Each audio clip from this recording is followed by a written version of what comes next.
आज हम एक कहानी में चलते हैं। एक ऐसी कहानी जो पूछती है कि असली दौलत होती क्या है।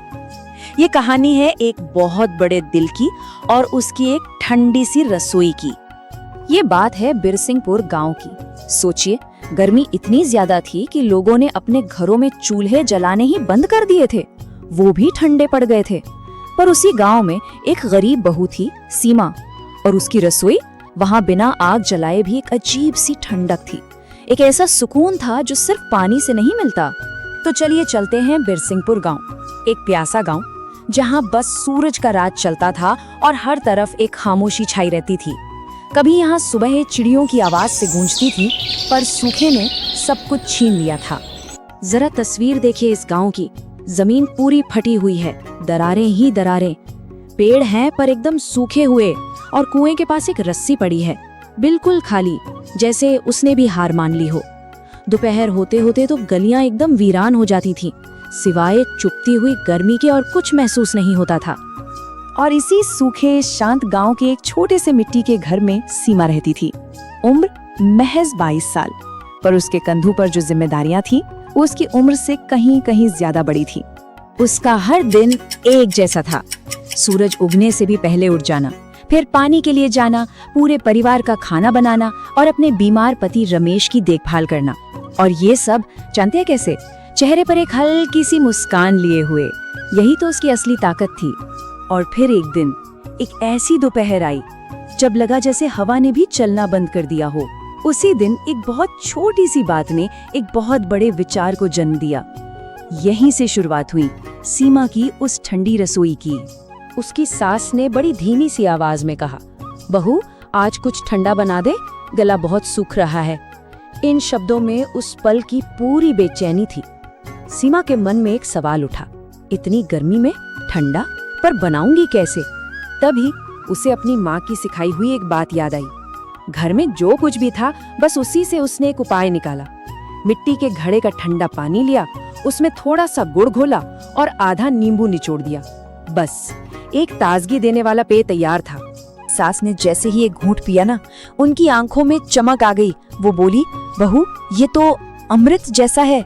बस एक छोटे से काम ने, एक छोटे से ग्लास ने उस तपते हुए घर में सुकून घोल दिया था।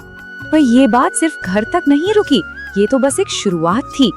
धीरे धीरे सीमा की वो छोटी सी रसोई पूरे गांव के लिए एक आसरा बन गई।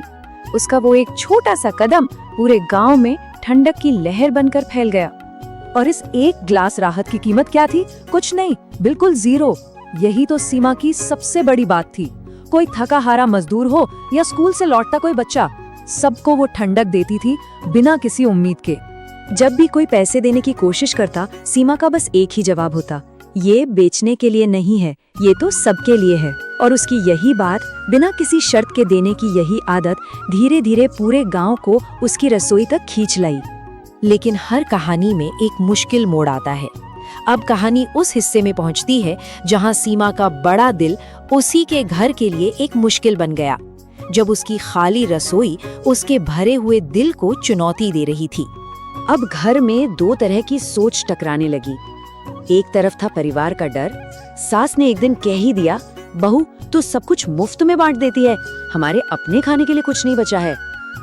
और दूसरी तरफ था सीमा का विश्वास। वो बोली, माँ जी, अगर हम थोड़ा सा भी बांटेंगे ना, तो शायद भगवान हमें और देगा। और फिर वो हुआ जिसका डर था। संघर्ष अपनी हद पर पहुंच गया। एक दिन घर में अनाज का एक दाना नहीं बचा, और तब उसके बीमार पति रमेश का सब्र टूट गया। उसका डर, उसकी लाचारी सब गुस्से में बाहर आया। वो चीख पड़ा, बंद करो ये सब, दूसरों की सेवा करने से पहले अपना घर तो देखो। सीमा की आंखों से आंसू बह रहे थे, लेकिन उसने एक शब्द नहीं कहा, बस चुप रही। लेकिन कहानी यहाँ खत्म नहीं हुई। अगले ही दिन दरवाजे पर एक दस्तक हुई, एक ऐसी दस्तक जिसने सब कुछ बदल कर रख दिया। अब बारी थी गांव की, सीमा के उस निस्वार्थ काम का जवाब देने की। सबसे पहले गांव का एक किसान आया, अपने खेत से गेहूं की एक छोटी सी पोटली लेकर। फिर एक औरत दही की मटकी लेकर आई। उसके पीछे एक बच्चा आया जिसकी माँ ने थोड़ा सा गुड़ भेजा था। एक एक करके पूरा गांव सीमा का कर्ज चुकाने आ गया। और देखते ही देखते सीमा का जो घर कल तक खाली था वो भरने लगा। उसकी रसोई में फिर से जिंदगी लौट आई। ये इस बात का सबूत था कि उसका विश्वास सही था। उसने जो दिया था वो उसे कई गुना होकर वापस मिल रहा था। और यही आकर कहानी का सार समझ में आता है।